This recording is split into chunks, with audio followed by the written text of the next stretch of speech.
Hello, this is Nikki Jackson from Southwest Tennessee Community College, and this video is covering examples from Math 1710, SelfCheck 1.3. So please bear with my horrible handwriting at the moment. But for this particular one, it's asking you to find the domain of the function.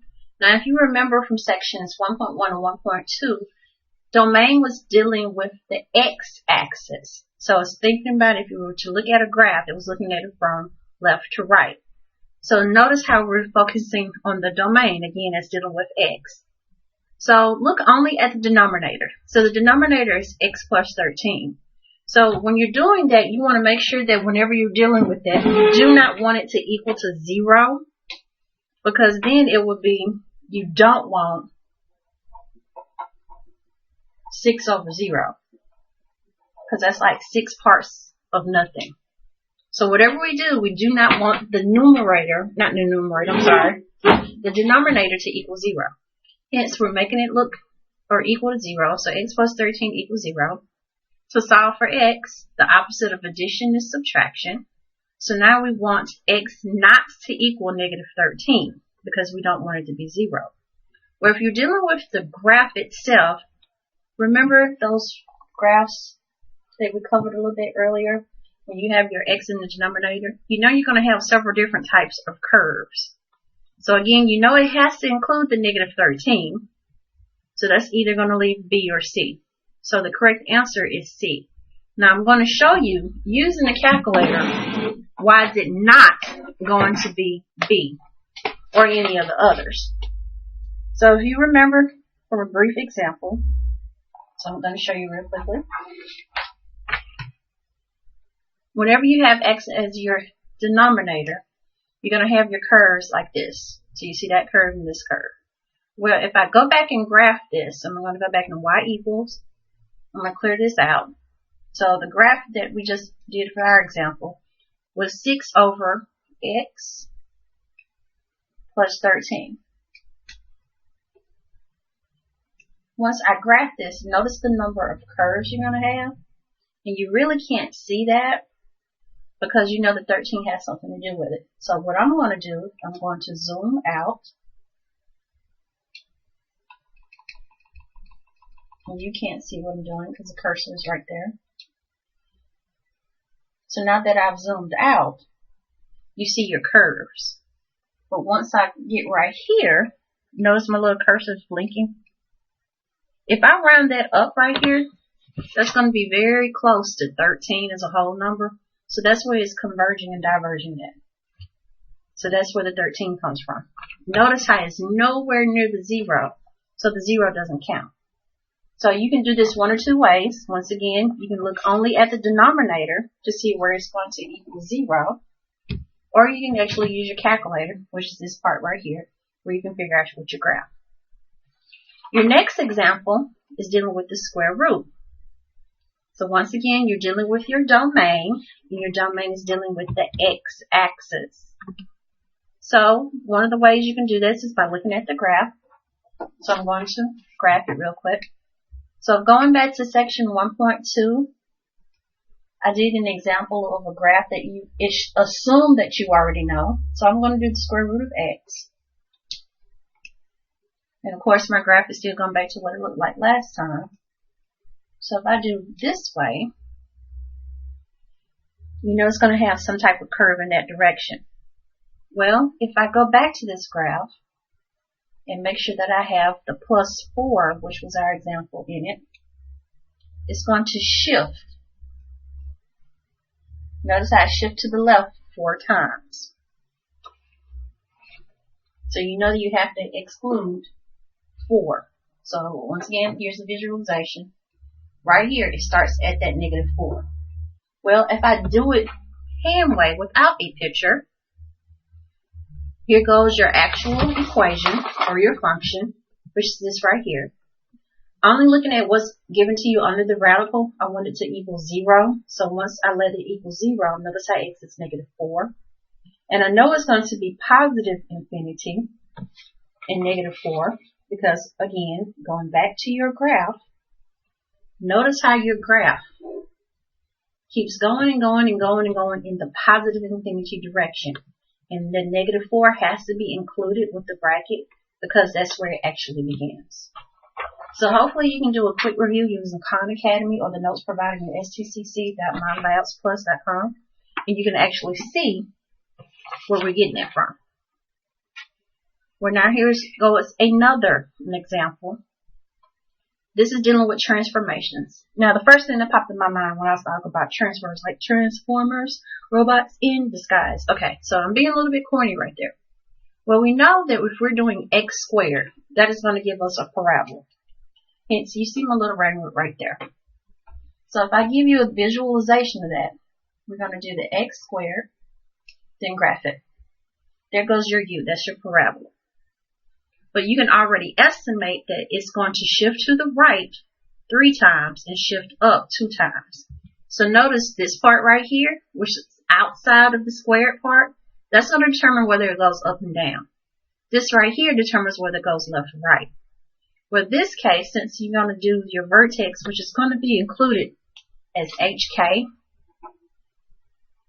and you'll see this when you're doing your notes, the actual formula itself is going to be x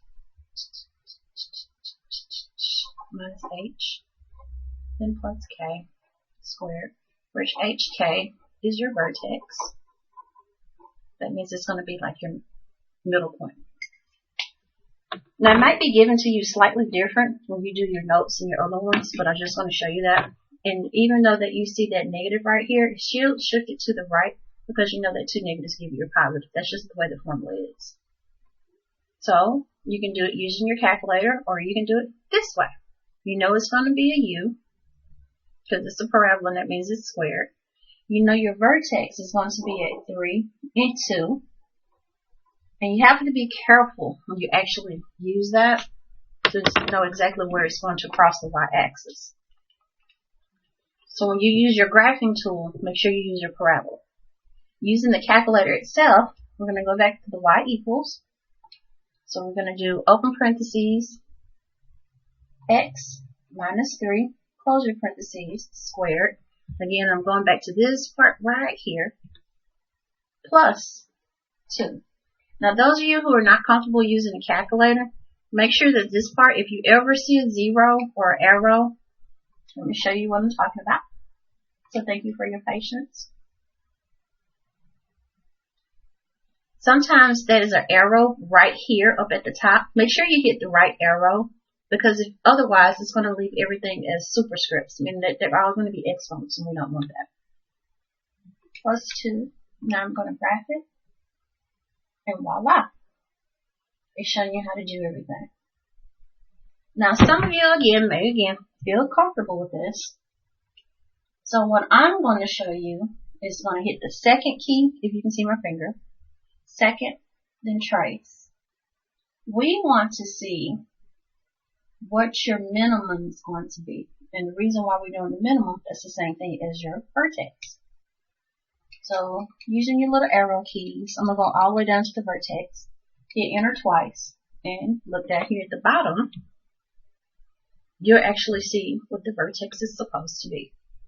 So the calculator does quite a bit for you, you just have to play around with it. Here's another example, and again, here goes my scribbly scrabbly handwriting. So for the first example, we're dealing with compositions, or the algebra of functions. So we already know that the basic operations are multiplication, division, subtraction, and addition.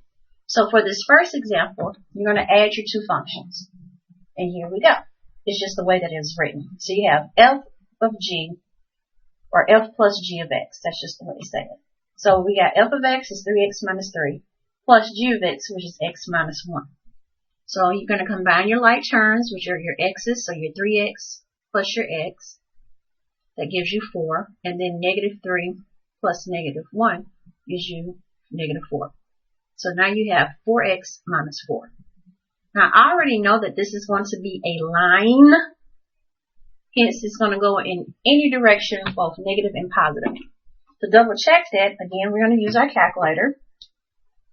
So once I cut it on, I'm going to hit the y equal key, which is right here. Then you're going to put your 4. Here's your x. and then minus 4. Enter it to lock it in. Now graph. Notice how it's aligned. So it's going in both the negative direction and positive direction, which represented by negative infinity and positive infinity. Your next one now is dealing with the subtraction of the two functions. So we're going to subtract f of x minus g of x. So that's going to be 3x minus 3 minus x minus 1. Now right here, the reason why I'm putting it in parentheses is because they are separate entities. We know that we have to subtract based upon this, but then we also have a subtraction within the equation itself. So that's what the parentheses are, to group it. Be mindful that whenever you see this minus sign, everything on the inside of this parentheses change signs. So now that x is minus, and then now that 1 is positive. The easiest way to remember for the 1 is use a distributive property using 1. So once we do that, we got 3x minus x, which gives you 2x, and then negative 3 plus 1 gives you negative 2. So that's going to be your actual answer that goes right here. I already know that it's a line, hence that's why you have negative infinity and positive infinity. But you're going to use what is required. Don't forget that, y'all, your calculator. I'm going to graph it. So hit your Y1 key, which is right here, Y equal. Now I'm going to type 2x minus 2. Hit enter to lock it in. I graph it. And you see your line. Therefore, you have negative infinity and positive infinity. Your next composition or algebra of a function is dealing with multiplication. That's why you have the f of g. So whenever it's attached like that, you're going to automatically assume that it's multiplication. Because you have two different functions, you're going to use your parentheses. And now we're going to use the for method. So hopefully you remember for, which is first, outside, inside, last. Also known as distributive property. So we're going to have 3x times x, which gives you 3x squared. 3x times negative 1, which gives you negative 3x. Negative 3 times x, which is negative 3x. And negative 3 times negative 1 gives you positive 3. Once you combine your like terms in the middle, you now have 3x squared minus 6x plus 3. I know that that's going to be a parabola because you notice the square part right here. That's also known as a quadratic function. So I'm going to go back to my calculator. So I'm going to hit the Y equal key. Hit clear since we've done this before. I'm typing my 3, then x, hopefully you can see where my finger is, square it, minus 6x plus 3. Hit enter to lock it in. Now I'm going to graph it. And voila, there goes your parabola. Notice how it's going both in the negative direction and the positive direction. Lastly, we have division. That's why you have the f over g. So remember that your f function was 3x minus 3, and then your g function was x minus 1. You can't simplify this in any type of way, even if you tried. You might be able to get the 3 out, which you probably could do. So let's see if we can simplify it. So we have 3 x minus 1 and then x minus 1. You want to do that, but if you do that, you're going to kind of like make a big mistake. And we don't want to make any mistakes because now you're just left with 3. So this is a no-no. Let me say that again. No, we don't want to factor anything. So do not factor. So keep it in this form. Again, do not factor. Keep it in that form. So since we're going to keep it in that form, this is going to be the final answer. Now let's see what it's going to be when we graph it. Now before we graph, I want to show you something. I'm only looking at the denominator. So we don't want it to be 0. We do not want the denominator to be 0. So in order to do that, let's set it up to see what it's going to be to make it 0. So x minus 1 equals 0. Add 1 to both sides. So we know x has to include that 1. So everybody sees that. So we got two answer choices that include the 1. That's either this choice or this choice. Well, we're going to look at what our graph says now to see which one. So So here's your calculator. I'm going to hit my Y equal key, hit clear.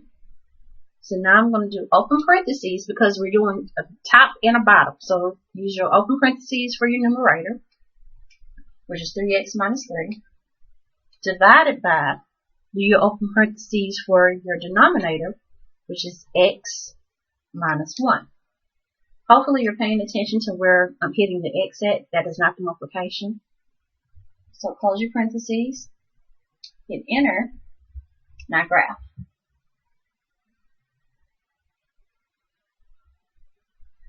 So we got a lot going on right here that you probably can't see. I want to make sure that I typed it in correctly. And I did. So now I'm going to zoom out.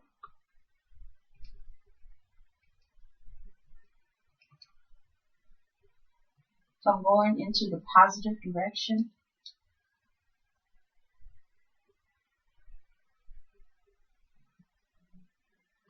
And you still can't see that line.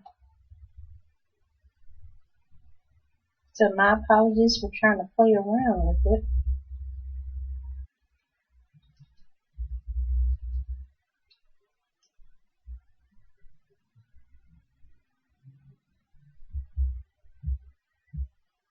So as you can see, I'm still playing with it. And the graph is still showing me a straight line. Now some other people might be able to figure it out, but for the purpose of this video and time, we're going to stick with this part right here.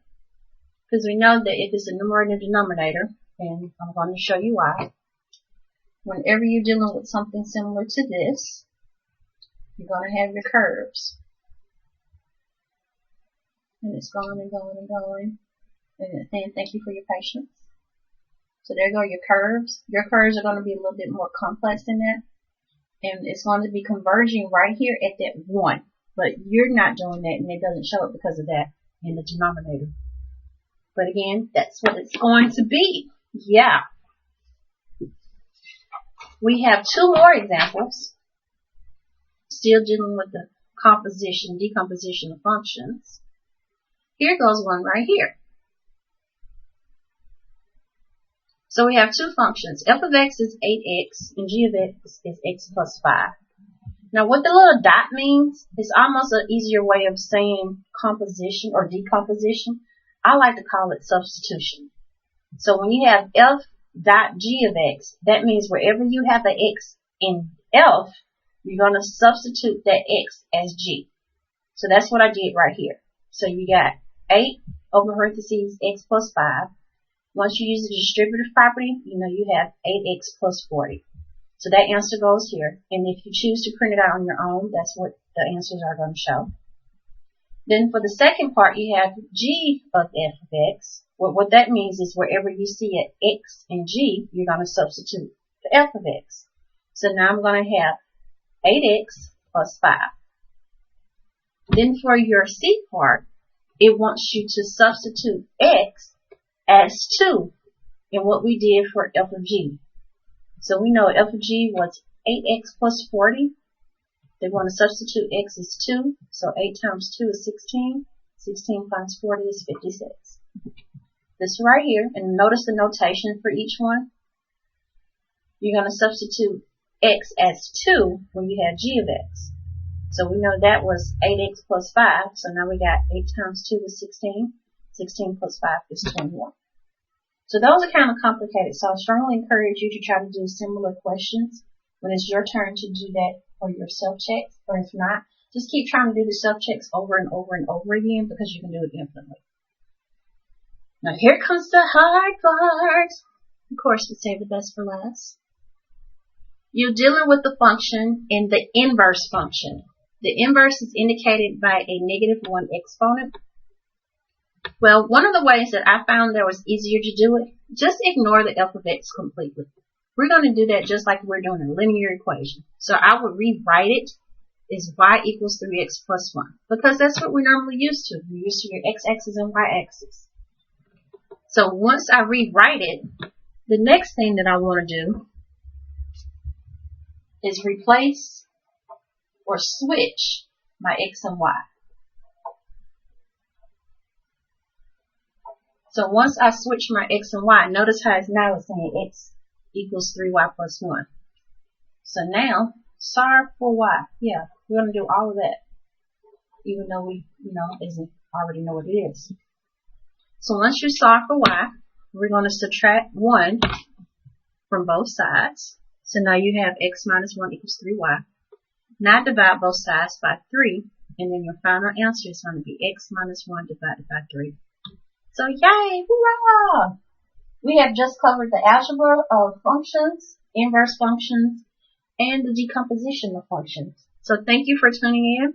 Until next time.